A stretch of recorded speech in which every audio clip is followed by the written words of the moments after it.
Hello and welcome back to another video. Today we're going to be doing our final video in our 2022 House Prediction Series, where we're going to be taking a look at the House districts of New England. If you want to see my previous videos I made in this series, I'll leave a playlist at the end of this video or in the description box below. It's simply titled 2022 House Predictions. We'll make one round of predictions in May or June, which is concluding with this video, and then I'll make another round in October. And, I'll cover some individual House races here and there, but doing actual predictions like these, you're not really going to see a round of these videos until October. So stay tuned for those. And let's get straight into the video. So before we begin, if you're new to the channel, please consider subscribing down below if you're new, liking this video if you enjoy. It helps me reach more people and helps me grow the channel, and it really helps make more videos like these. So let's get straight into it. So already off the bat, the majority of House districts in the New England area are safe Democrat, particularly in the state of Massachusetts, which is one of the bluest states in the entire country. All of the districts have a strong Democratic partisan lean. The closest district for Republicans is a D+17, which is still way out of reach. Even in a red wave year like 2022 or something like 2014, you're really not going to see a competitive House race in Massachusetts, at least with these districts. And there really wasn't much Governor Charlie Baker could do about these districts, even if he wanted to. Every county in Massachusetts has voted blue statewide in most elections. And overall, geographically, Republicans have no strong areas. It's not like the western portion of Massachusetts is very red, for example, or the southeastern portion.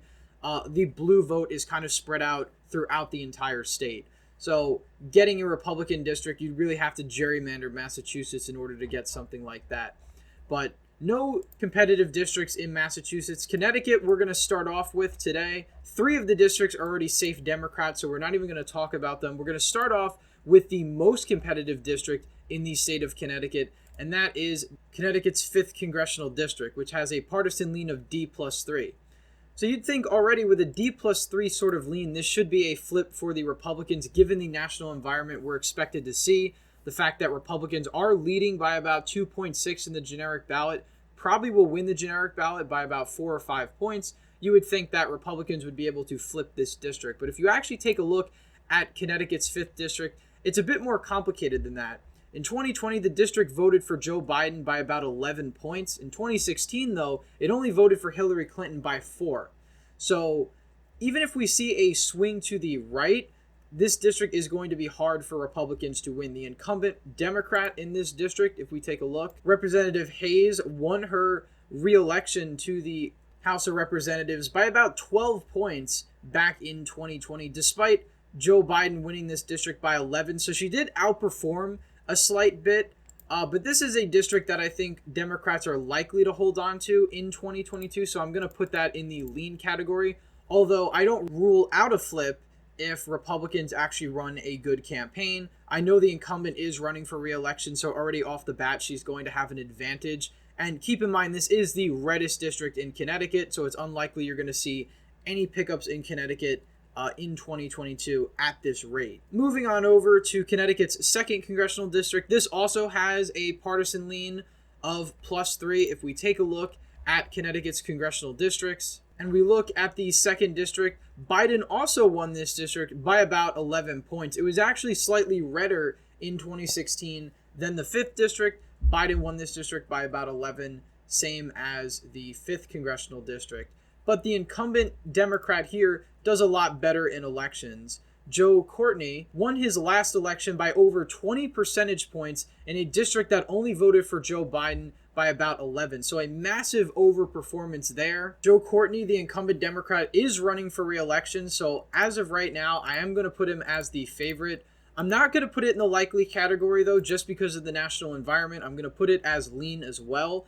Again, this all also depends on how well Bob Stefanowski, the likely Republican nominee for Connecticut governor, will end up doing for Republicans, because he might have coattails in the state and might be able to bring up these 2 Republicans. But as of right now, I think both of these districts are going to be leans. Really depends on a number of factors: candidate quality, the Democrats, how red the national environment actually is.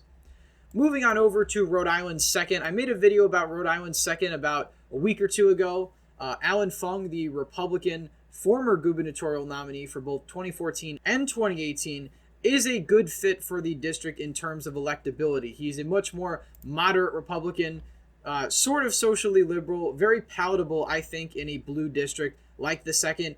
It's a D+4. Joe Biden won this district by about 14 percentage points. Trump lost this district only by about 7 back in 2016. But Alan Fung, I think, has a lot of crossover appeal with his more moderate policies. And given the national environment, I think he's going to do fairly well here. However, I don't think he's going to make it over the top as of right now. The incumbent Democrat, James Langevin, is retiring. So this is actually an open seat, which is why I think this district could be very competitive this time around. You're talking about a D+4 district, but Republicans are going to have a friendly environment. I don't know how much the red wave will translate in a state like Rhode Island, but I think as of right now, Alan Fung probably loses, but I think he makes it close. I'm also going to put this in the lean category, which is anywhere from 2 to 6 percentage points. I think he's going to make it relatively close, and we'll see. If the polling looks well for him, and we don't have any polling on this district right now, perhaps he can flip this seat, but I think as of right now, we're going to put this as lean for the Democrats. Moving on up to New Hampshire, we have 2 relatively competitive districts. We'll start off with the bluer of the districts, which is New Hampshire's 2nd congressional district. Ann Custer, I think, is running for re-election. Back in 2020, she won her re-election bid by about over 10 percentage points. And New Hampshire is a really interesting state because you saw both of the House seats go to Democrats. The Senate seat go to Democrats by a massive margin. Joe Biden win the state by 7, but you had Kristi winning by over 33 percentage points as a Republican. So New Hampshire is one of the few states in America that still does a lot of split ticket voting. This was something that was very common, back as recently as the, early 2000s, late 90s, etc. But New Hampshire is one of the few states that actually still puts that into practice. So already it's a D+10 district. Back in the 2020 election, it voted to the left of the state, obviously to the left of the nation.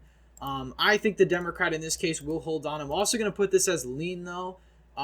Republicans could flip this if they have a really good performance in New Hampshire, but I don't think Kristi essentially has coattails in the state. We didn't really see that play out in 2020. He didn't help Trump over the finish line. He didn't help any of the House Republicans over the finish line. I don't think he's going to really have a big impact on down ballot races in New Hampshire. Moving on over to the 1st congressional district, Chris Pappas, the incumbent Republican in this district, is in an R+1 district, and that kind of makes sense, borne out with the results here.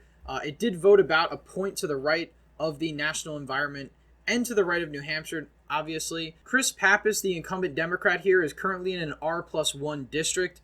In 2020, he won his re-election bid by about 5 percentage points. He underperformed Biden's performance on the national level by about a point, hence the R+1 rating. I think this is likely to be a flip. I think it's going to be a close race, but ultimately I think Republicans are going to be able to pick this seat off. Potentially, if they have a really good year, they can pick off both seats in New Hampshire, but I think as of right now, the 1st congressional district is a more likely flip. This is the more conservative region of the state anyway, although New Hampshire is a very elastic state, politically speaking. So I'd be surprised if this district actually does stay in Democrats' hands in 2022. That would probably indicate a pretty good performance for them nationwide, all across the country. So moving up now to Maine, we have our last district in our prediction series. Currently, Republicans are at 246 for the House, Democrats 188. This is Jared Golden's district. Jared Golden is one of the few Democrats that does buck the party line occasionally when it comes to things like spending, guns, taxes.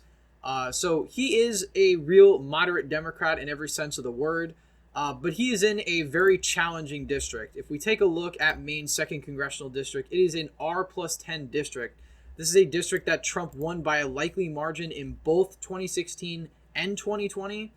And his former rival and former incumbent for the seat, Bruce Poliquin, had won his primary a couple days back. He will be matching up with Jared Golden in November.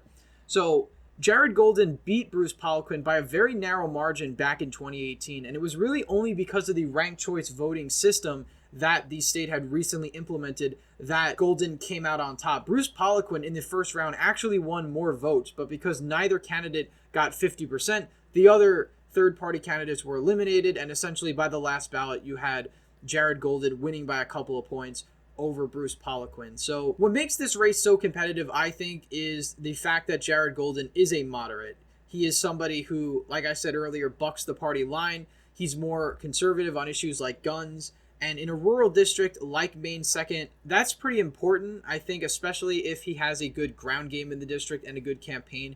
He can hold on to this seat.